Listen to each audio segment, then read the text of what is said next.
지난주에 우리가 갈라디아서 1강을 다 못해서 오늘은 1강을 마저 하려고 합니다. 지난주에 우리가 함께 나누었던 걸 잠깐 복습해 보면, 갈라디아는 지금 현재 터키 지방이라고 말씀드렸고요, 이 갈라디아는 어느 한 도시를 말하는 것이 아니라 어느 지역을 얘기하는 것입니다.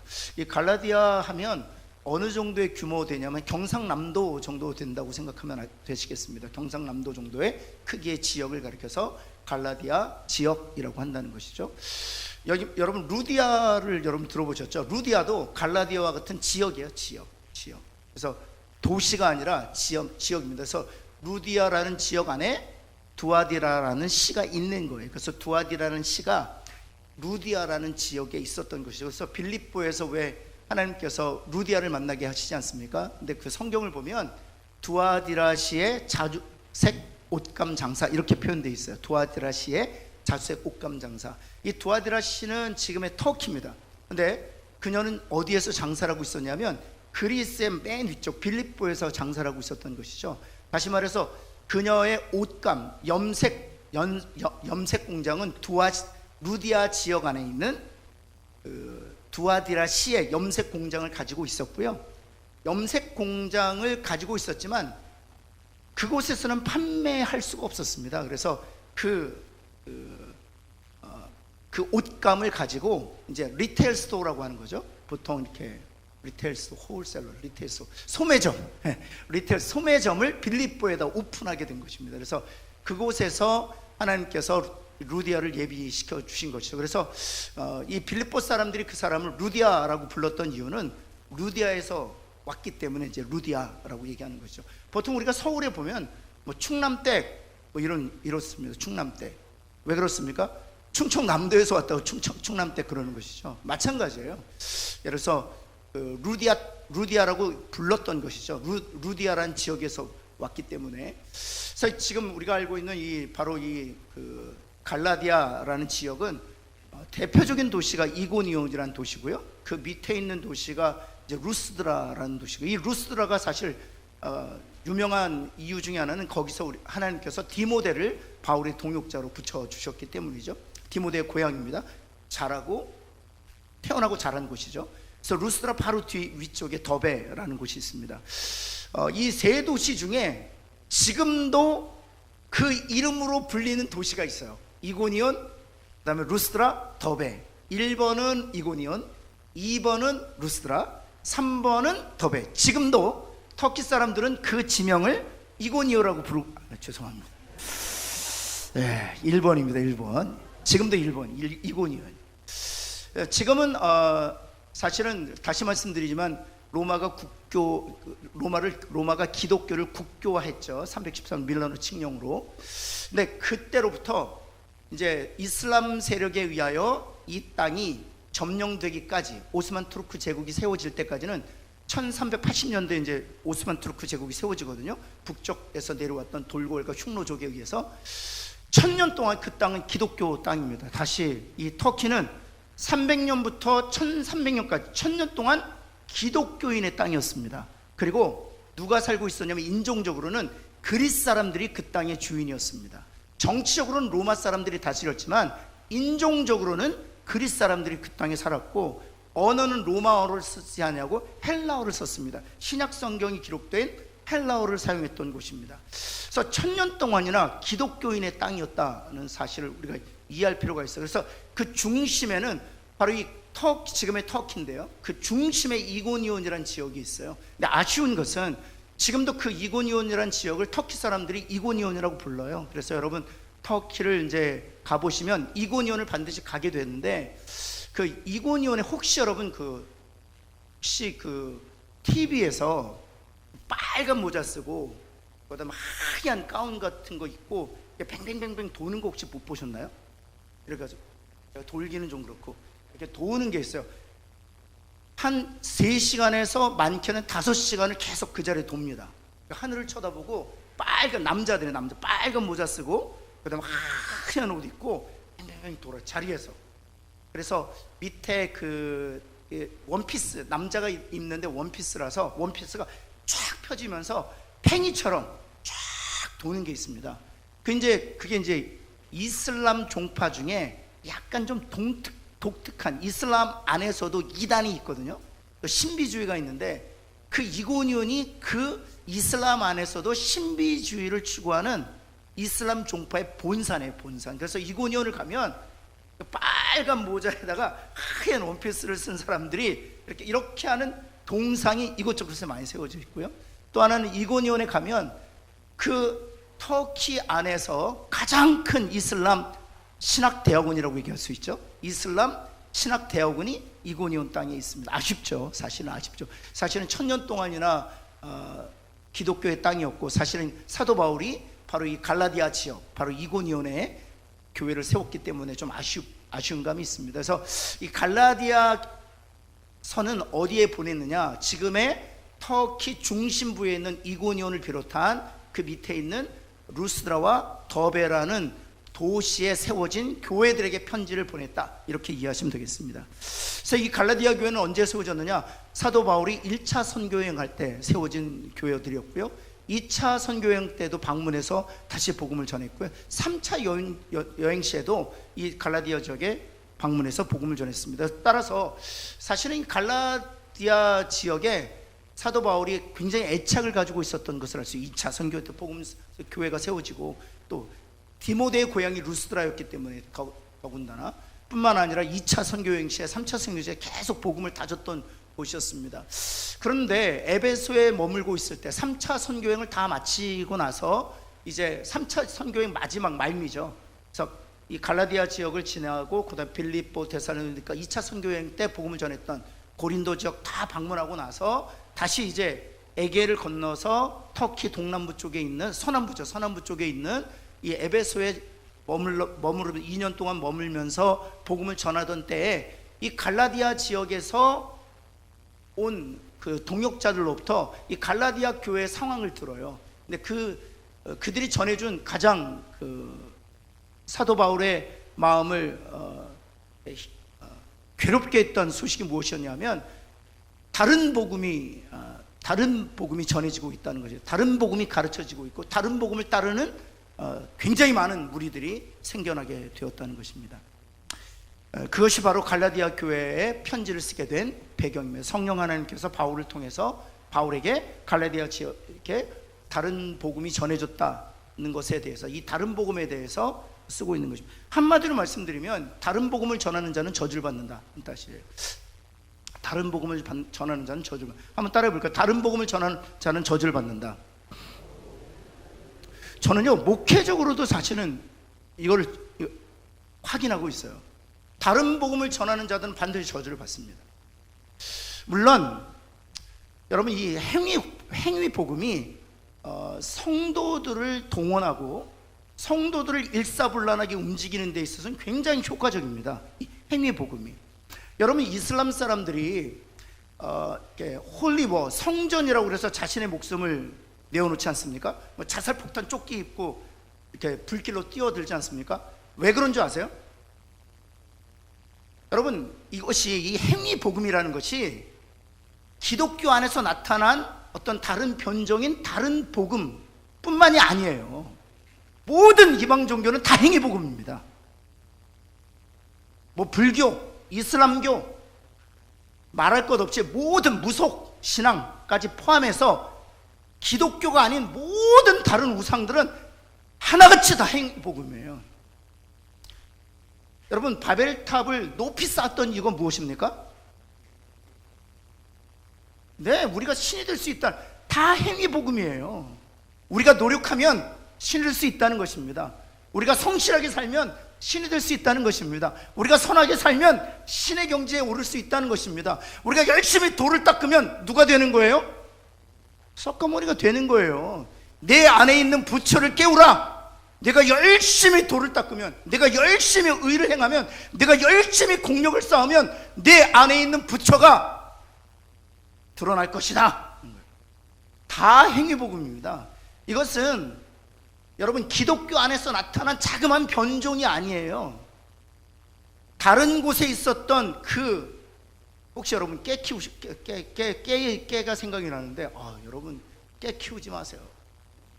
깨 키우면 완전히 깨밭됩니다. 저희 집에 뒷밭에 장로님이 주신 그 깨를 키웠었어요. 와, 깨가요, 우리 집 텃밭에만 깨가 자라는 게 아니고요, 씨가 날려서 옆집에도 깨, 옆집에도 깨, 저희 앞마당에도 깨. 왜냐하면 깨를 따다 보면 깨가 묻잖아요. 그러면 제가 가는 곳마다 다 깨밭이에요.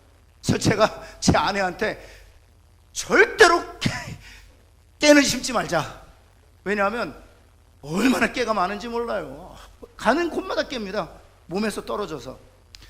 여러분, 이 다른 복음이라는 것이 사실은 다른 데서 묻어서 들어오는 거예요.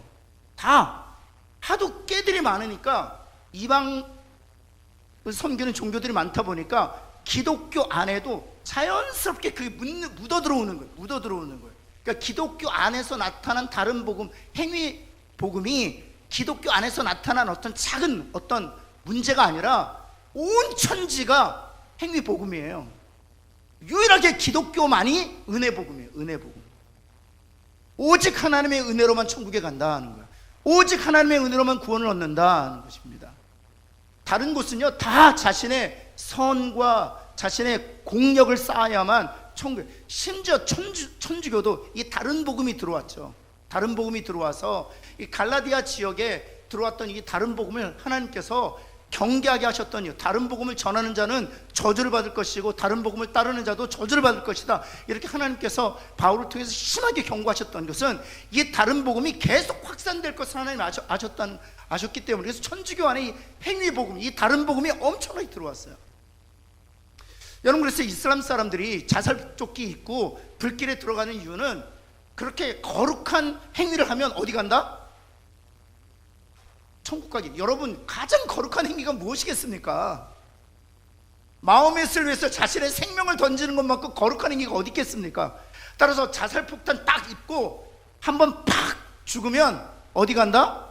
천국 간다는 겁니다. 천국 간다.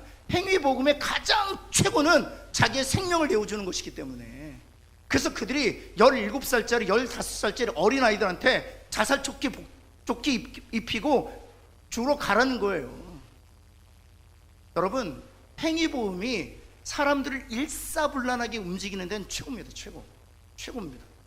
여러분, 그래서 예전에 제가 부흥 강사님들 행위복음을 어떻게 주일 성수 안 하면 복 못 받습니다. 여러분, 주일 성수하는 사람이 복을 받습니다. 여러분, 주일 성수와 복이 사실 연결돼 있어요. 근데 여러분, 이것이 행위 복음의 역할을 하고 있다는 거 아세요? 여러분, 우리가 주일 성수를 했기 때문에, 정확하게 여러분이 원리를 알아야 돼요. 주일 성수를 했기 때문에 하나님이 은혜와 복을 주시는 것이 아니라 그리스도의 십자가로 말미암아 우리가 죄 사함 얻었고 우리가 하나님의 자녀이기 때문에 복을 얻게 되는 거예요. 주일 성수는 복을 얻기 위한 도구와 수단이 아니라 하나님이 은혜로 말미암아 우리의 죄를 사하시고 우리를 하나님의 자녀 삼아 주셨기 때문에 주일날 나와서 그 하나님 앞에 찬양하는 거예요. 그리고 나서 그렇게 하나님 아버지께서 베푸신 은혜를 하나님 앞에 돌려드릴 때 하나님이 은혜와 복을 다시 주시는 거예요. 이게 영적 순환이거든요. 이 주일 성수가 복을 얻어내기 위한 도구가 아니에요. 마치 밴딩머신에 500원짜리 넣고 내가 원하는 콜라를 얻는 게 아니에요. 하나님께서 이미 은혜와 복을 주셨습니다. 넘치는 복을 주셨는 줄을 믿습니다. 여러분, 그 은혜에 감사해서 주일을 성수하는 거예요. 그럴 때 하나님께서 주일 성수하는 자에게 다시 생명을 주시는 것이죠. 사랑하는 성도 여러분, 그런 식으로 따지면은요, 베드로 순교당했는데 무슨 복을 받았습니까? 바울도 순교당했는데 바울이 주일 성수를 했을까요, 안 했을까요? 바울이 11조 드렸을까요, 안 드렸을까요? 열심히 주일 성수하고 열심히 11조 했습니다. 그런데 순교당했습니다. 베드로 역시 마찬가지입니다. 도마 역시 마찬가지입니다. 요한 역시 마찬가지입니다. 예수 그리스도의 제자들 주일 성수했습니다. 그리고 열심히 11조를 드렸습니다. 이것은 하나님께서 우리에게 다시 공급해 주시는 하나님의 선택에 의해서 주어지는 것이에요. 도구와 방법이 아니에요. 그들은 세상적인 복을 누리지 않았어도 이미 그리스도의 십자가로 말미암아 자기 죄를 사하시고 하나님의 은혜로 말미암아 자신을 하나님의 자녀로 삼으신 그 복으로 충분했어요. 사랑하는 성도 여러분, 정말 이 진정한 복을 누리며 살아가는 저와 여러분 되기를 간절히 소원합니다. 그래서 여러분, 목회자들이 여러분 가장 성도를 가장 강력하게 동원할 수 있는 게 무엇인가 하면, 또 움직일 수 있는 게 무엇인가 하면 행위예요. 행위 복음. 여러분, 그래서 사실은 이 갈라디아 지방에 이 다른 복음이 사실은 횡행하기 시작한 것이죠. 나중에 또 보겠지만, 여러분, 그래서 우리 목회자들도, 사실 제가 목사잖아요. 목회자들도 이게 행위 복음에 대한 유혹이 있어요. 여러분, 이런 얘기 잘 들어보시지 않습니까? 담임 목사를 잘 섬기십시오. 그럼 복을 받습니다. 아멘입니까? 노멘입니까? 이게 아멘입니까? 노멘입니까? 아멘은 아니에요. 정확하게 그게 수단이 아니란 말이에요. 여러분, 담임 목사를 귀히 여기는 이유는 담임 목사가 복음을 잘 증거해 주기 때문에, 그래서 감사한 거예요. 그래서 커피 한 잔 사시라고요. 네, 그래서 감사한 거죠. 여러분, 이게 어떤 기계적인 원리가 아니에요. 담임 목사를 잘 섬기면 내가 복을 받는다. 그거는요, 절에 가보세요. 주지 스님 얼마나 잘 섬깁니까? 그럼 절하고 교회하고 무슨 차이가 있습니까? 그렇죠? 여러분, 담임 목사를 귀히 여기고 또 말씀을 전하는 부목사님들, 전도사님들 귀히 여기는 이유는 다른 데 있지 않습니다. 그들이 복음을 맡은 자들이기 때문이에요. 그리고 그들이 복음을 잘 증거하고 있다면, 잘 가르치는 장로를 2배나 존경하라고 했기 때문에, 장로들을 존경하지만 잘 가르치는 장로를 2배나 존경하라고 했기 때문에, 잘 가르치는 장로, 목사를 귀히 여길 줄 아는 거예요. 여러분, 이 원리를 우리가 좀 기억해요. 원리를. 그래서 여러분, 성경이 이런 얘기를 하잖아요. 가르치는 자와 좋은 것을 함께 하라. 옆에 있는 분에게 가르치는 자와 좋은 것을 함께 하라. 진짜 성경이 있다니까요. 가르치는 자와 좋은 것을 함께 하라. 왠 줄 아세요?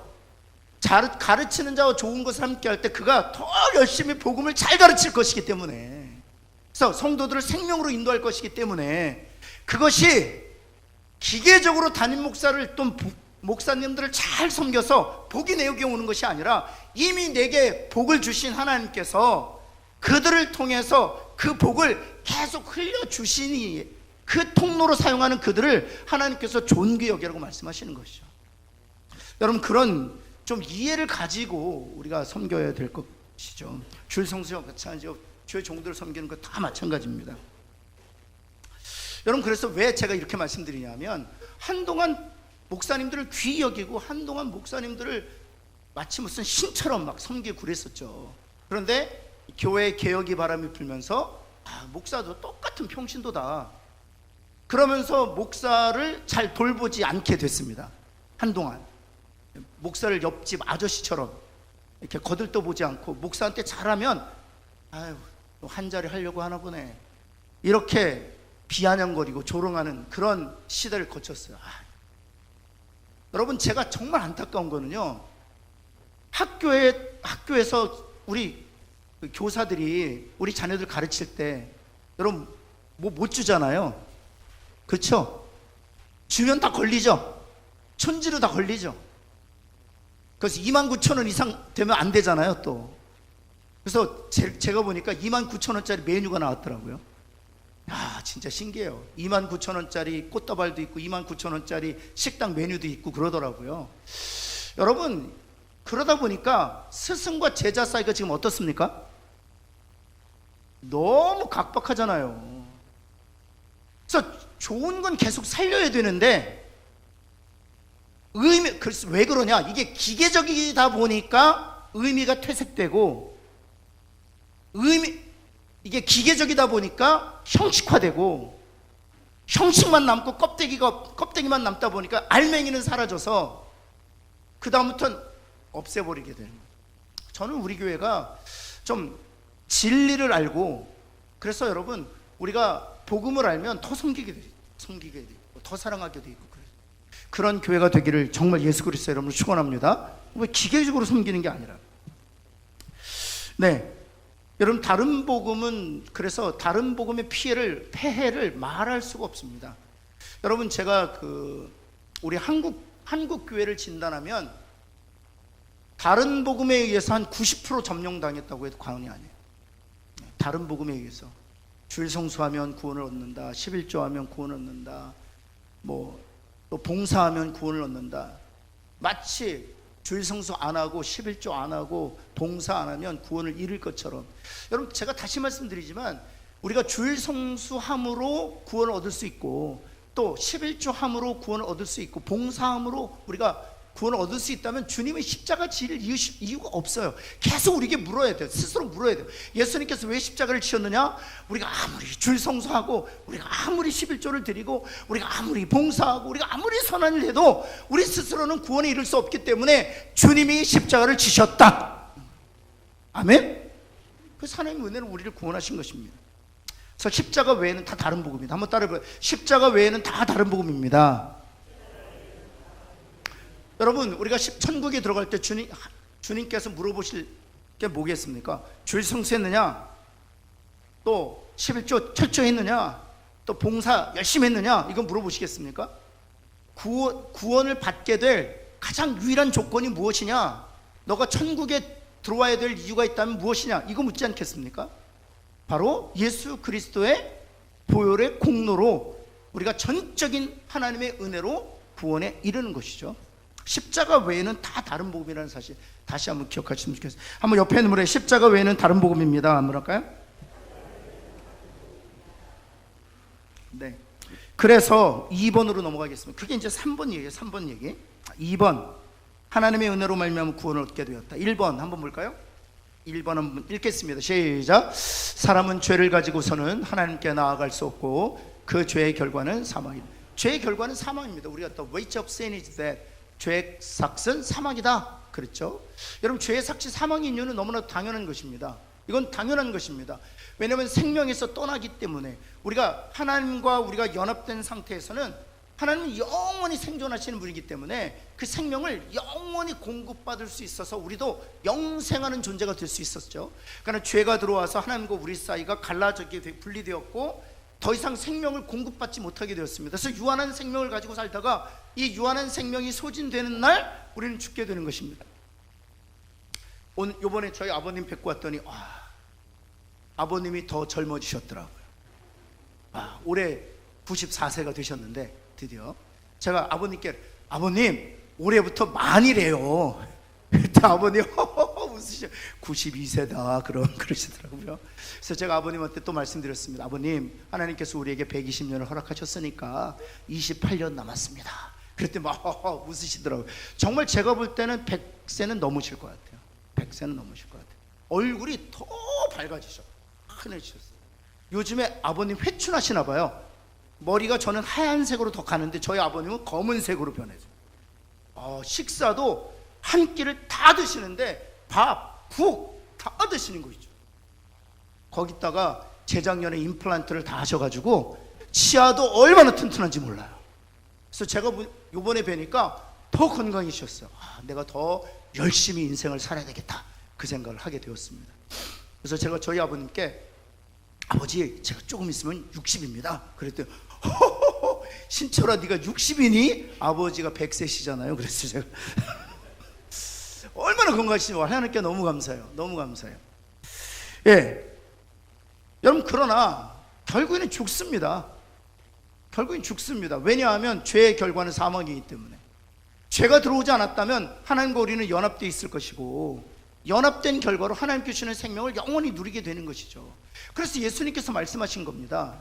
나를 믿는 자는 멸망치 않고 영생을 얻는다. 왜냐하면 예수 그리스도를 믿는 자는 죄 사함을 얻기 때문에, 죄로 말미암아 하나님과 분리되어서 영원히 살지 못하게 되었잖아요. 그런데 그 죄를 예수님께서 제거해 주셨기 때문에 하나님과 우리는 연합될 수 있었고, 우리는 연합의 결과로 하나님께서 주시는 생명을 영원히 공급받게 되는 것이죠. 그래서 주님이 말씀하신 것입니다. 나를 먹고 나를 마시는 자는 영생을 이미 가졌고 마지막 날에 내가 그를 다시 살리리라. 여러분 믿으십니까? 아멘. 우리가 하나님의 은혜로 말미암아 믿음으로 예수 그리스도의 살에 참여하고 예수 그리스도의 피에 우리가 참여하고 있지 않습니까? 믿음으로 말미암아 예수님과 연합된 자는 이미 영생을 가졌다는 거예요. 여러분 옆에 있는 분에게 당신은 이미 영생을 가진 존재입니다. 뭐랄까요? 한 번 더 합시다. 결코 죽지 않습니다. 주님처럼 우리는 다시 살아나게 될 줄을 믿습니다. 여러분 제가 한번 물을게요. 주님이 십자가에 죽으시고 나서 3일 동안 무덤에 계셨잖아요. 죽으셨나요? 살아서 계셨나요? 정확하게 말씀드리면 잠자고 계시는 것이죠. 그러다 깨어나신 거예요. 우린 죽는 게 아니에요. 잠자는 것이죠. 옆에 있는 분에게 죽는 게 아니라 잠자는 것입니다. 한번 할까요? 그런데 영원히 잠잘 것이 아니라 주님이 오시는 날 우리는 그 잠에서 깨어날 줄을 믿습니다. 아멘? 영생을 소유한 자들이기 때문이에요. 여러분 이것이야말로 가장 큰 복이죠. 가장 큰 복이죠. 무엇이 복이겠습니까? 여러분 죽어가는 환자한테는요 산의 진미가 아무런 의미가 없습니다. 죽어가는 환자한테 대골 같은 집이 무슨 의미가 있을까?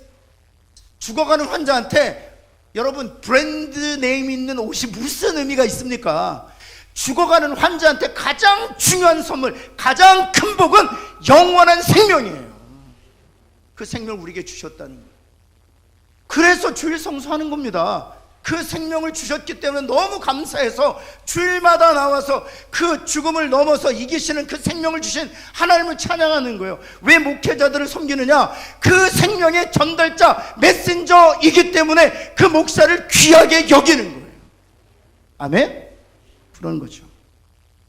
그래서 죄를 가지고는 하나님께 나아갈 수 없어요. 죄의 결과는 사망입니다. 로마서 3장 23절 한번 같이 한번 읽어볼까요? 시작. 모든 사람이 죄를 범하였음에 하나님의 영광에 이르지 못해. 그렇죠. 하나님의 영광에 이를 수, 하나님의 나라에 들어갈 수도 없습니다. 하나님과 분리되었다 이런 뜻이에요. 6장 23절 말씀 같이 한번 볼까요? 죄의 삭은 뭐라고요? 사망이다. 설명드렸습니다. 2번 두 번째, 그런데 여기에 기쁜 소식이 있습니다. 우리 죄를 대속하게 하여 우리 주님이 자기 몸을 주셨다. 그래서 갈라디아서 1장 4절, 이 다른 복음을 얘기하기 위해서 1장 4절에서 복음을 먼저 얘기해 주는 거예요. 같이 한번 읽겠습니다. 시작. 그리스도께서 하나님 곧 우리 아버지의 뜻을 따라 이 악한 세대에서, 여러분 우리 이 악한 세대에서 우리를 거지시는 건 누구의 뜻이라고요? 예수님의 뜻이라고요? 아니요, 하나님 아버지의 뜻이에요. 하나님 아버지의 뜻이 저와 여러분을 이 악한 세대에 건지시는 겁니다. 건지시기 위하여 하나님께서 하신 것이 무엇입니까? 같이 한번 읽을까요? 시작. 우리 죄를 대속하기 위하여, 그렇죠, 자기 몸, 우리의 죄를 대속하기 위하여. 대속이란 말이 무엇입니까? 대신 속하기 위하여, 이런 뜻이에요. 대신 속하기 위하여. 이 대속이라는 단어가 랜섬이라는 단어거든요. 이 랜섬이라는 단어가 어떤 때 쓰이냐면, 악한 자들이 제 사랑하는 아들을 유괴했어요. 유괴하고 나서는 10억 원을 달라고 하는 거예요. 10억 원을 내놓든지 아니면 너의 생명을 내놓으라. 그게 랜섬이에요. 아들을 풀어줄 테니까 10억 원을 주든지 네 생명을 내놓든지. 그래서 제가 그랬죠. 전화해서 나는 10억 원이 없으니까 내 생명을 가져라. 그랬더니 좋다, 네 생명을 내어주면 네 아들은 돌려줄게. 제가 깊은 마음으로 가서 제 생명을 내어놓습니다. 그리고 아들이, 그게 랜섬이에요. 랜섬, 대속이라는 것이 랜섬이에요. 그래서 여러분, 죄의 값은 사망이에요. 그 사망의 값을 누가 지불하셨다? 예수님이 지불하죠. 그 사망의 값을 누구에게 지불하신 겁니까? 많은 분들이 오해하세요. 사단에게 지불했다 이래요. 아니에요. 그 사망의 값은 하나님 앞에. 여러분 동물 제사 드릴 때 어린 양이나 순양이나 암염소, 황소나 제물을 드릴 때 그 제물을 누가 받으시는 겁니까? 하나님 받으시는 거죠. 예수 그리스도의 그 희생 제물 또한 누가 받으시는 거예요? 그래서 왜 제가 이 말씀 드리냐면, 유광수 알죠? 유광수 다락방, 이 부산 출신, 부산에 유명하신 분들 많아요. 그 유광수 다락방이 제일 중요하게 주장하는 교리 중에 하나 사단 배상설이라는 게 있어요. 사단 배상설이 어떤 것이냐? 예수님께서 자신의 생명을 사단에게 내어주고 사단으로부터 우리를 건졌다, 이렇게 하는. 그래서 사단 배상설이에요. 여러분 그래서 교리적으로 여러분이 정확하게 알고 계셔야 돼요. 여러분 이 랜섬은 누구에게 드린 겁니까? 우리가 누구에 대해서 죄를 지은 거예요? 하나님께서 죄를 지었죠. 누구로부터 심판을 받아야 됩니까? 하나님께 심판을 받아야죠. 여러분, 동물 제사 누구에게 드리는 것이었습니까? 하나님께. 당연히 예수 그리스도의 생명도 하나님께 드리는 거예요. 그리고 나서 우리가 죄사함을 얻는 것이죠. 여러분, 정확히 알고 계셔야 돼요. 여러분, 갈라디아서 1장 4절, 우리 죄를 대속하기 위하여 자기 몸을 주셨다는 것입니다. 히브리서 10장 10절 말씀 한번 볼까요? 같이 한번 읽습니다. 시작. 이 뜻을 따라 예수 그리스도의 몸을 단번에 들으심으로 말미암아. 여기서 가장 중요한 단어는 단번이에요. 단번. 이 단번이라는 게 굉장히 중요해요. 여러분, 우리가 태어나서 하나님 부르실 때까지 한 몇 번 정도의 죄를 지을까요? 한 몇 번? 10,000번? 50,000번? 100,000번? 몇만 번 정도의 죄를 지을까요? 상상할 수 없이 죄를 짓죠. 우리가 하루에 5만 번의 생각을 한대요. 5만 번의 생각. 그럼 5만 번의 생각을 하면 그 생각 중에 몇 가지가 죄와 관련된 생각일까요? 전 모르겠습니다. 사람마다 다를 테니까. 그렇다고 하면 굉장히 많은 죄를 짓게 되는 것이죠. 여러분, 그런데 그래서 이 단번이 중요한 거예요. 태어나면서부터 우리가 하나님이 우리를 생명을 취하실 때까지 수만 가지, 정말 너무 많은 죄를 지을 텐데, 죄를 만약 쌓는다고 하면 아마 산더미처럼 쌓을 터인데, 그 모든 죄를 대속하기 위해서 예수님의 희생 제사는 몇 번 필요하다? 한 번이면 된다. 아멘? 옆에 있는 분에게 한 번이면 됩니다. 한번 할까요? 예. 따라서 과거의 죄도 여러분, 예수 그리스도의 그 한 번의 십자가로 다 죄삼을 얻었는 줄을 믿으시기 바랍니다. 지금 짓는 죄 역시 마찬가지고 앞으로 지을 죄 역시 우리가 살면서 짓는 모든 죄, 그리고 인류의 모든 죄, 하나님이 택하신 백성들의 모든 죄, 아브라함의 죄, 다윗의 죄, 모세의 죄, 요셉의 죄, 사무엘이 지은 죄, 바울이 지은 죄, 베드로가 지은 죄, 이 세상에 태어난 모든 죄를 예수님이 단 한 번, 그러니까 얼마나 이게 대단한 거예요. 여러분, 솔로몬 시대에 제가 늘 말씀드리지만 요세프의 역사가 의하면 하루에 10만 마리 양을 하나님 앞에 드렸어요. 죄를 대속받기 위해서. 그런데 주님의 보혈은 딱 한 번이면 되는 거예요. 그래서 우리가 이런 찬양을 하는 거예요. 주의 보혈, 뭐예요? 능력 있는 거예요. 그래서 능력 있는 거예요. 어린 양의 피는 효력이 없어요. 여러분, 예수 그리스도의 보혈에 능력이 있음을 믿습니다. 저의 죄도 사하시고, 여러분의 죄도 사하시고, 우리 장로님들의 죄도 사하시고, 안수집사님 권사님들의 죄도 사하시고, 우리 자녀들의 죄도 사하시고, 우리 부모님들의 죄도 사하시고, 모든 하나님의 택하신 백성 아담으로부터 마지막 사람까지 하나님 택하신 모든 자녀들의 죄를 그리스도의 단 한 번의 희생으로 다 사신 줄을 믿습니다. 그것이 단번의 희생으로 우리를 거룩하게 하셨다는 뜻이에요. 이게 그래서 복음인 거예요. 이게 기쁜 소식이에요. 그래서 복음. 10장 10절 12절 말씀 한번 볼까요?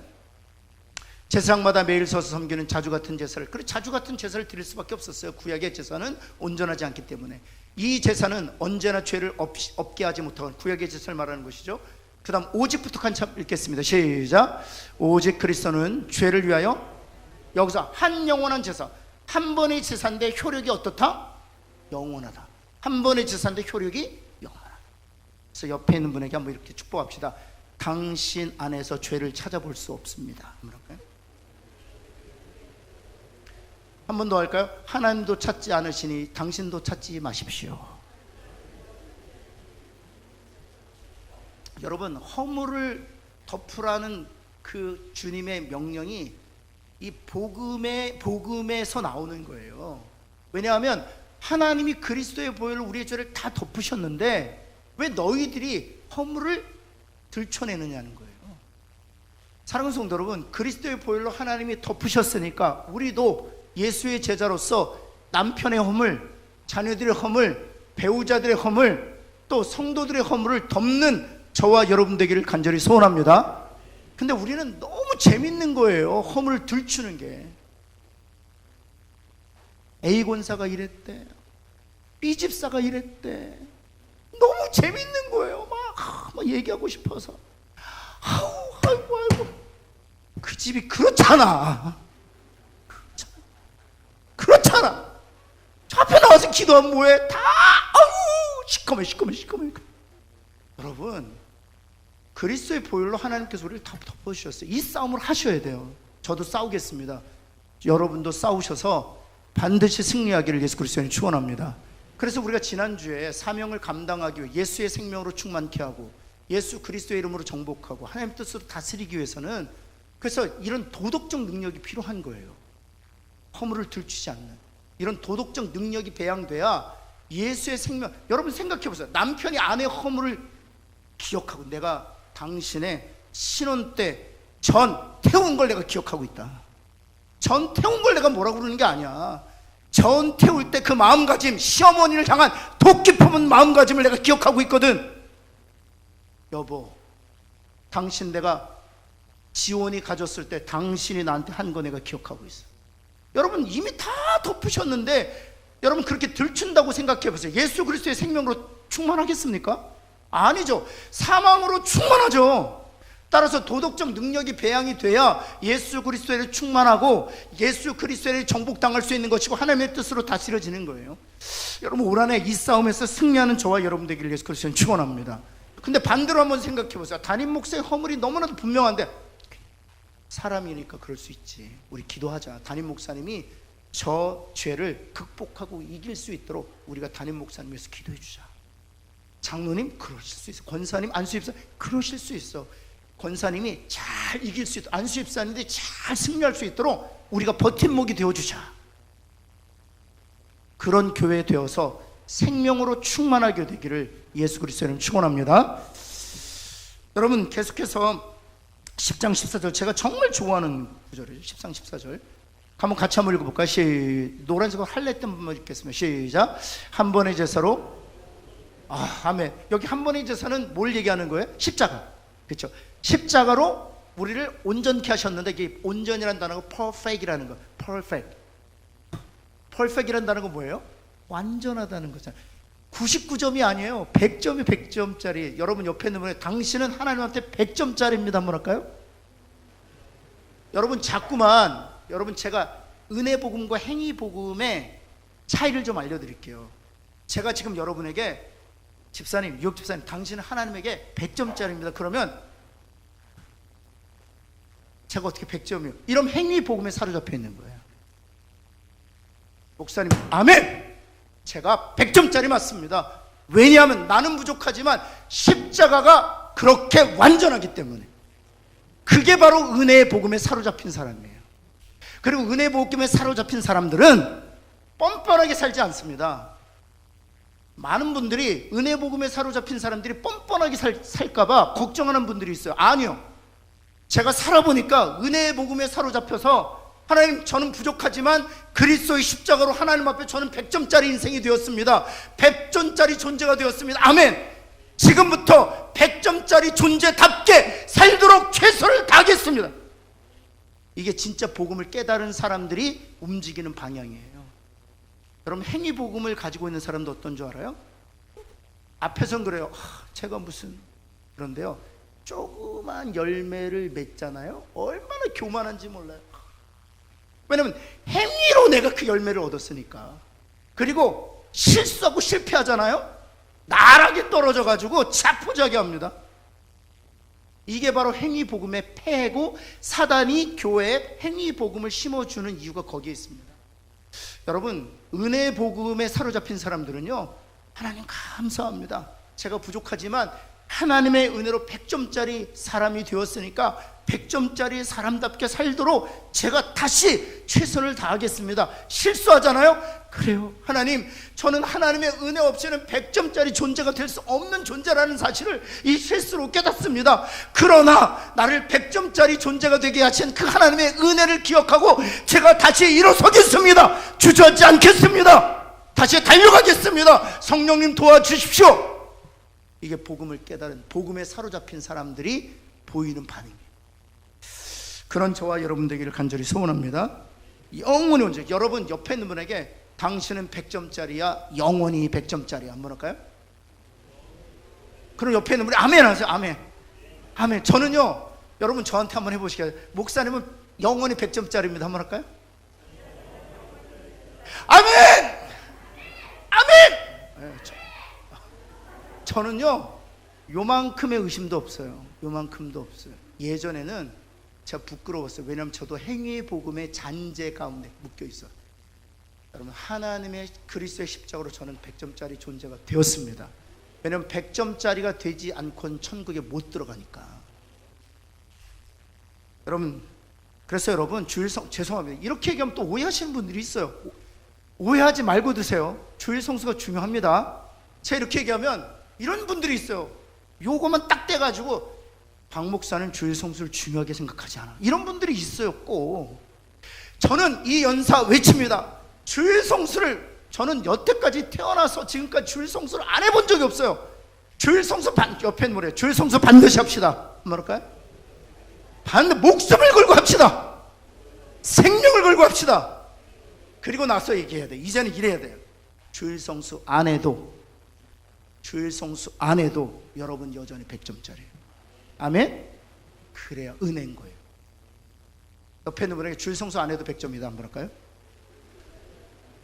이러면 또 이상해요. 사람들이 주일 성수 안 해도 100점이라고 그러면 바득바득 주일 성수를 해요. 또 여러분 주일 성수해야 100점이라면 너무 힘들어요. 왜냐면 제가 52 중에 한 주 빠지면 몇 점이 되는 거예요? 51점. 그러니까 2점씩 곱하면 50주를 해가지고 2점 빠지는 거 98점이잖아요. 그러니까 안 빠지려고 제가 주일학교 때 저희 이번에 사촌 형 만났는데 우리 사촌 형은 동안교회 출신이에요. 동안교회 다니는데 제가 물었죠. 형한테. 형 동안교회 몇 년 다녔어? 그랬더니 나 거기서 태어났다 그러시더라고요. 태어나서 63년을 다니는 거예요. 그러면서 제 기억이 여름 성경회 때 저희 아버지가 저희 큰아버님 댁인데 큰아버지 댁에 보내면 제가 예배 그 동안교회 빨간 벽돌교회 예배 드리고 달려왔어요. 선생님 여기다 주일학교 출석했다는 도장 찍어주세요 그랬어요. 왜냐면 도장 안 찍으면 저 지옥 가는 줄 알았어요. 그때 도장 찍고 도장 안 잊어버리려고 이게 누워가지고 집에 오자마자 주일 기다렸다가 선생님한테 저 도장 받아왔어요. 여러분 주일 성수가 해야 100점이면 너무 두려운 거예요. 근데 주일 성수 안 해도 100점이면은요 기쁨으로 할 수 있어요. 기쁨으로. 아멘? 아멘. 예, 우리는 한 번에 주일 성수로 100점이 되는 게 아니라 십자가로 100점이 되는 거예요.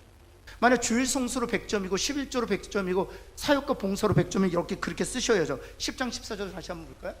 주님이 그렇게 쓰셔야 돼요. 10장 14, 히브리서 10장 14절을 어떻게 쓰셔야 되냐? 한 번의 제사로 영혼이 온전케, 한 번의 제사로 100점, 이게 아니라 한 번의 제사가 아니라 주일 성수로 100점, 11조로 100점, 봉사로 100점 이렇게 쓰셔야 되는 거예요. 그게 다 다른 복음이니까 한 번의 제사로 넌 100점이다 인 거예요. 한번 옆에 있는 분에 한 번의 제사 십자가로 당신은 100점입니다. 한번 할까요? 그러니까 은혜인 거죠. 예. 베드로전서 3장 18절 같이 한번 읽어볼까요? 이 복음을 얘기하면 너무 많아서 같이 한번 읽겠습니다. 시작. 그리스도께서 계속 나오는 똑같은 단어가 있어요. 한 번의 제사, 단번의 제사, 단번의 죄를 위하여 죽으사 이는 의인으로서 불의한 자를 대신하셨으니 계속 읽읍시다. 시작. 이는 우리를 하나님 앞으로 아멘. 아멘. 예, 마가복음 4장 45절, 10장 45절 같이 한번 읽습니다. 주님이 이렇게 말씀하죠. 미션 스테이트먼이죠. 시작. 인자가 온 것은 섬김을 받으려 함이 아니요 도리어 섬기려 자기 목숨을 많은 사람의 대속물로 주라. 자기 목숨을 많은 사람의 대속물로 주라. 그래서 우리를 온전케 하셨다. 그래서 따라서 3번 읽고 마치겠습니다. 3번. 따라서 우리의 구원은 전적으로 하나님으로 말미암은 것이다. 그래서 1장 5절에서 갈라디아서 가장 첫 부분에서 이렇게 얘기하는 거예요. 같이 한번 읽고 마칩시다. 시작. 그리스도의 은혜로 너희를 부르신 이를 이같이 속히 떠나 다른 복음을 따르는 것을 내가 그렇죠. 그리스도의 은혜로 우리를 부르셨는데 왜 다른 복음을 쫓니? 정말 이상하다. 저는 우리 교회가 정말 다른 복음에서 떠나서 은혜의 복음에 사로잡혀 살기를, 은혜의 복음 안에 거하여 있기를, 그래서 주님이 주시는 이 진정한 자유함을, 기쁨을 누리며 신앙생활하는 저와 여러분 되기를 예수 그리스도의 이름으로 다시 한번 부탁드리고 축원합니다. 하나님 참으로 감사합니다. 주님 그렇습니다. 하나님 우리가 주일 성수를 하는 이유, 우리가 목회자들을 귀하게 여기는 이유, 또 10분의 1 하나님의 모든 것이 하나님의 것이기에 10분의 1을 떼어내며 그 모든 것이 하나님의 것이라는 그런 신앙 고백을 하는 이유, 우리가 은사대로 사역하는 이유, 또 교회에서 하나님 직분을 맡아서 봉사하는 이 모든 이유가 구원을 얻기 위함이 아니라 하나님이 은혜로 십자가 우리를 100점짜리가 되게 하셨기 때문에, 그래서 우리를 구원 얻게 하셨기 때문에, 이미 영생을 소유한 자가 되게 하셨기에, 죽음을 이기시는 생명을 누린 자가 되게 하셨기에 감사히 사는 줄을 믿습니다. 하나님 우리 교회에 이런 다른 복음이 끼어들 여지가 없도록 은혜의 복음으로 하나님 무장시켜 주옵소서. 예수 그리스도의 이름으로 간절히 기도합니다. 아멘.